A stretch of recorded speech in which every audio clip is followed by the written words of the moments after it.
আচ্ছা, শখের শখ কি? আমার অনেক কিছু শখ, এটা আমি বলে শেষ করতে পারবো না। একটু শুনি দু একটা।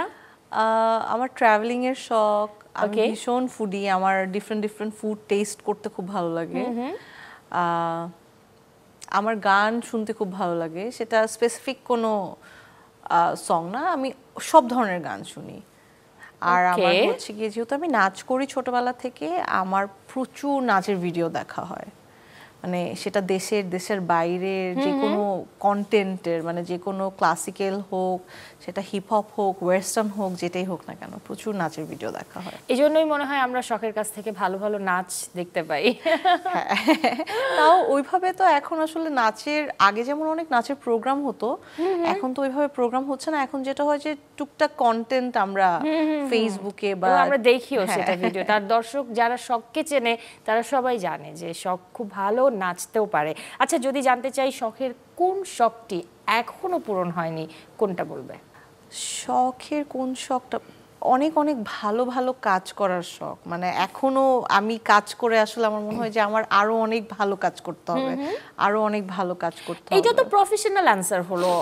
আমি একটু ব্যক্তি শখের কাছ থেকে জানতে চাই যে এমন একটা শখ আছে এটা এখনো আমার পূরণ হয়নি।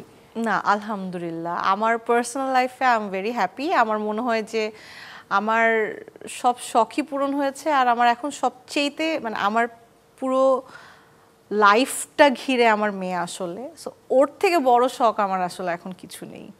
বাহ, তো মেয়ের সাথে কাটানো সুন্দর একটা সময় কি শেয়ার করা যায় যে আমার মেয়ের সাথে এই সময়টা বেশ ভালো লাগে, বা মেয়ে নিশ্চয়ই এখন মাম্মি বলে ডাকে বা মা বলে ডাকে? শি ইজ ভেরি টকেটিভ, সে খুবই কথা বলে। অ্যান্ড সে একটু বাংলা ইংলিশ মিক্সড করে কথা বলে। ওর আচ্ছা। কিছু বাংলা কথাও মনে হয় যে সে, মানে শুনলে মনে হবে যে সে ইংলিশে কথা বলতেছে এরকম।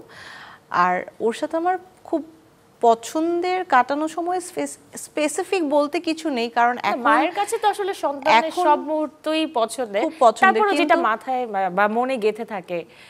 মনে হয় না? গেঁথে কি, কাজ করে আমি বাড়িতে বলি গেলে কি যেটা এমন হয় যে দৌড়ে চলে আসে মেয়ের কাছে? সেটা তো হয়। আর এখন যেটা হয় কি, মানে 2 to 3 ইয়ার্সের টাইমটা, বাচ্চাদের এই টাইমটা আসলে প্রত্যেকটা দিনই অনেক বেশি মেমোরেবল হয়। মানে আমি যখনই ওকে দেখি, আমি দেখি ও নতুন কিছু আবিষ্কার করতেছে, নতুন কিছু বলতেছে বা করতেছে। আর ওর সাথে আমার সবচেয়ে মজার যেটা হয়, শুটিং শেষ করে বাসায় আসলে তো ও সবসময় ওয়েট করে আমার জন্য, সেটা যখনই হোক, সেটা 12টা হোক, 1টা হোক, ইভেন my God! একটা সময় হয়েছে যে 3টা, আমি লেট নাইট শুট করি না, 3টা বেজে গিয়েছিল একটা ঈদের কাজ শেষ করতে করতে। তো ওই টাইমটাও 3টা পর্যন্ত জেগেছিল যে আমি কখন বাসায় আসবো, সে আমার সাথে খেলবে, তারপর ঘুমাবে। এটা ছাড়াও যেটা হয়, ও ভীষণ সাজুগুজু পছন্দ করে। ওর জন্য কোনো মেকআপ আইটেম আমার একদম আসলে কি ড্রেসিং মায়ের মতো টেবিলের হয়েছে সে উপরে এই জায়গাতে? হ্যাঁ, একটু তো। তার মানে শখ ভীষণ সাজুগুজু করতেও পছন্দ করে। সাজুগুজু করতে Okay. পছন্দ করতাম, বাট এখন যেটা হয় যে শুটিং এ আমরা সবসময় এত সাজুগুজু করে থাকি, সো একটা সময় যে এখন আমার কাছে মনে হয় যে না, আমি ন্যাচারালি বেটার। আমি আগে থেকেও একটু ন্যাচারালি কমফি, বাট এবং আমি দেখতেও পাচ্ছি ন্যাচারালি আসলে শখ সামনাসামনি, মানে অন স্ক্রিন আমরা যেটা দেখি গ্ল্যামারাস, সামনাসামনি সে আসলেই ভীষণ সুন্দরী। না,